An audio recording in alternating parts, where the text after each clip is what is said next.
Jy is ingeskakel op Groot Plaas en ons ou vriend Frikkie van Loggenberg is weer hier, hoofuitvoerende beampte van IFSA. Frikkie, goeiemôre en welkom terug. Môre Doopie, dankie man, so op 'n heerlike vars klam Dinsdagoggend. Ja, hoor jy altyd lekker om met jou te gesels. So die mediumtermynbegroting word nou môre bekendgestel deur die minister van Finansies. Wat is jou verwagtinge hiervoor?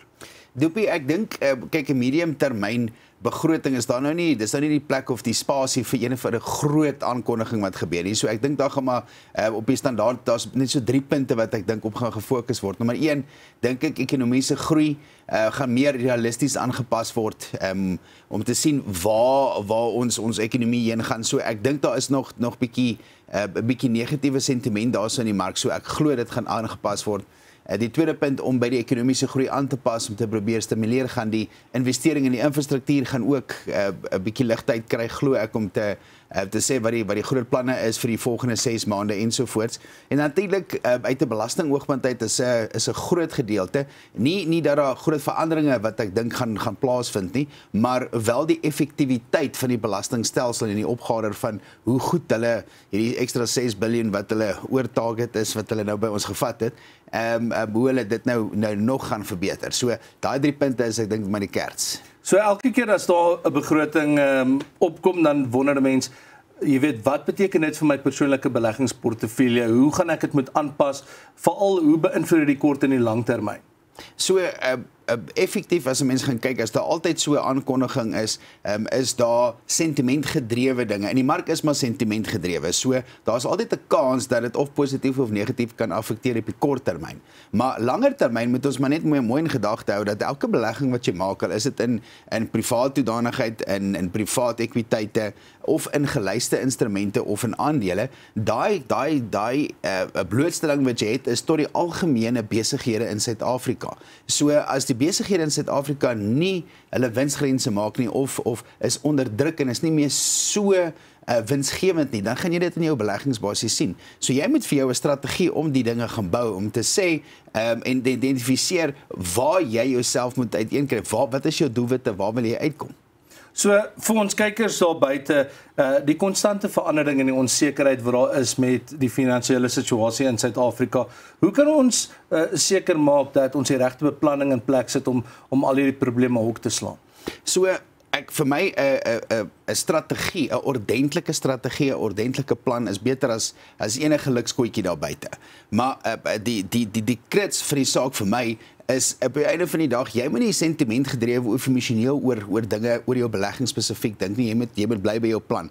Met positiwiteit, as daar mense nou sien die mark is nou besig om 20% per jaar te gaan, nou wil almal mark toe gaan. En jy moet jouself keer om te sê, hoor, pas dit mooi in jou strategie in. Wat gebeur as daar iets nou skeef gaan, as daar regstelling is, wat is die situasie? Natuurlik negatief ook. Jy kan nie op die kantlyn sit en wag om te sê jy is so bang vir beleggings en bang vir volatiliteit dat jy nie die mark betree en jy verloor daai positiewe potensiaal wat jy kon gekry het. Nou, jy noem dat 'n goeie finansiële plan met fokus op konstante opbrengs is baie meer waardevol as, jy weet, goeie markbeweging en wat mense nou markte toe hardloop. Maar kan jy 'n bietjie uitbrei op dit? Doopie, dit is vir my, as jy nou gaan kyk wat die afgelope 10, 7, 5, 3 jaar nou gebeur het in die mark. Die beleggers wat 'n konstante of wat 'n strategie uiteengesit het waar jy 'n spesifieke doelwit najag, so jy bou jou portefeulje so, beskerm soveel as risiko's as wat jy kan en om by 'n spesifieke punt uit te gaan. So jy slaan nie om die beste die hele tyd te maak nie, want jy gaan ergens gaan jy 'n foutjie maak. So daai konstante uiteensetting is wat vrek belangrik is, dat jy uit 'n strategiese oogpunt uit na hierdie tipe van dinge kyk. Jy kan nie laat sentiment jou dryf nie. Dis regtig, dis weer eens 'n verskriklike saak.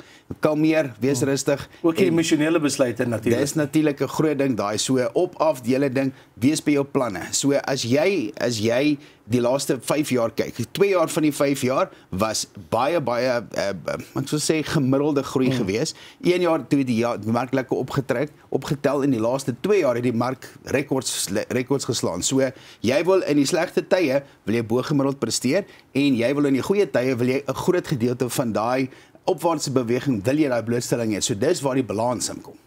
Wel, ons sal nou 'n bietjie verder uitbrei op dit. Natuurlik, goeie beplanning is altyd beter as enigiets wat 'n mens kan aanvat. So Frikkie, net voor die breek het ons bietjie gesels oor behoorlike beplanning as dit kom by jou finansies, maar wat maak IFSA se benadering anders as dit kom by finansiële beplanning? So ek dink daar's soos twee verskillende punte wat ons moet aanraak en iets wat ons nou intensief na gekyk het die afgelope paar maande omdat ons so geseënd is en die besigheid gaan regtig goed en een van die dinge wat ons agtergekom het is die feit dat ons daarvan hou om baie persoonlik met mense in kontak te tree en regtig elke persoon wat ons mee gesels of elke omstandighede, mense se omstandighede is heeltemal anders. So ons hou daarvan om daai uniekheid te vat, nie net 'n copy-paste tipe van oefening doen nie wat jy regtig gaan verstaan, maar regtig hulle behoefte te verstaan in diepte hoe die dinge is. En natuurlik in Spreuke staan daar dat jy moet insig en kennis opdoen en jy moet deel. Nou ons het nog baie om te leer, maar ons het nou al 25 jaar in die bedryf en ek hou daarvan om as ons met kliënte gesels spesifiek oor beleggings is om hulle in te lig en soveel as moontlik inligting vir hulle te gee om hulle basies wys te maak dat hulle met gemoedsrus 'n besluit kan maak en weet dat ek oor 3 of 4 of 5 of 6 jaar as ek met hulle gaan gesels, dan leer hulle my partykeer goedjies. So 'n mens moet maar daai kennis deel. Wel, mense kan nooit prys sit op gemoedsrus nie.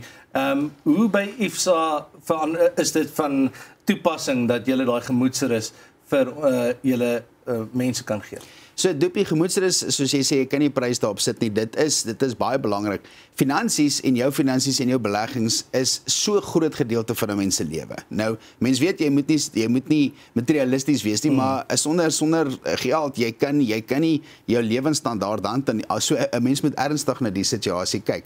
Nou, as jy gemoedsrus vind in die feit dat jy begin verstaan hoekom 'n mens sekere beleggings, sekere strategieë, sekere dinge doen. Jy verstaan nie, jy vertrou nie net jou adviseur of die persoon wat na jou goed werk nie. Jy verstaan hoekom daai spesifieke dinge in plek is. Dit gee jou so 'n bietjie meer indikasie dat jy het gemoedsrus in die sin dat jy verstaan daai proses, jy weet dat dit die regte ding is en dit gee vir jou meer ek sê insig om daai besluite te kan neem. En natuurlik as iets met jou gebeur of met jou vrou gebeur of wat ook al die geval is, het jy daai gemoedsrus om te weet dat die mense wat na jou kyk en agterbly seker gemaak dat jou wense en goed toegepas is en jy kan verseker weet dat hulle die beste vir jou mense of vir jou nageslag gaan vorentoe druk.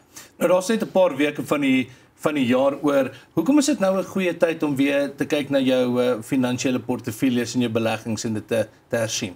So Doopie, hierdie tyd van die jaar, Desember, Januarie is die mark maar baie interessant want baie van die industrie maak toe. Dit het 'n effek op die beurs, laat ek so sê. En as jy nou regtig nou pragmaties gaan kyk, waar is ons? Goudpryse is hoog, aandelepryse is hoog, rand is lekker sterk. So is dit nie nou maar tyd om te sien hoe lyk jou portefeulje? Is dit nie tyd om te herbalanseer, bietjie winste te vat en jou plan weer te herbalanseer en daai strategie uiteen te sit nie? En my antwoord is 100% ja. Desember is altyd 'n goeie tyd om na jou wiskunde te kyk. Nou, wat maak julle daar by IFSA en julle netwerk van onafhanklike adviseurs se benadering 'n klein bietjie anders as dit kom by die netto-effek? So die netto-effek, laat ek so sê, is watse prestasie bereik jou beleggings na kostes, na belasting, na inflasie. So dis 'n sommetjie wat jy moet maak en mense sien baie keer dit mis dat 'n inflasiesyfer is eintlik 'n baie persoonlike ding want jy kan nou gaan kyk dat die inflasiesyfer tussen 3 en 6% is wat die land se inflasiesyfer is wat alles duurder word, maar as jy nou persoonlik gaan kyk wat kos jou water en ligte, jou mediese fonds, jou erfbelasting, die water, wat verhoog dit jaar op jaar? Dis nie by 3 en 6% nie, dis bietjie hoër as dit. So elke persoon het maar 'n persoonlike inflasiesyfer en jy moet jou beleggingsplanne moet jy daarbey aanpas want anders dan gaan jy op die lang termyn gaan jy 'n bietjie van 'n verrassing kry. Frikkie, dit is ongelooflik alles wat jy noem nou, maar as mense in kontak wil kom met julle daar by IFSA, hoe gaan hulle te werk? So ons SMS die woord kontak na 48422, dan staan ons reg om lekker te kom kuier. Ongelooflik. Frikkie van Logrenberg, hoofuitvoerende beampte van IFSA, dankie dat jy kom kuier het, my vriend. So, as jy in kontak wil kom met Frikkie julle, net so voor die medium termyn begroting, dan maak so, maar dit is nou die regte seisoen vir jou om te kyk na jou finansies. Dit is Grootplaas vir vanoggend, ons hoop jy het dit lekker saam met ons geniet, en dan sien ons mekaar weer môre.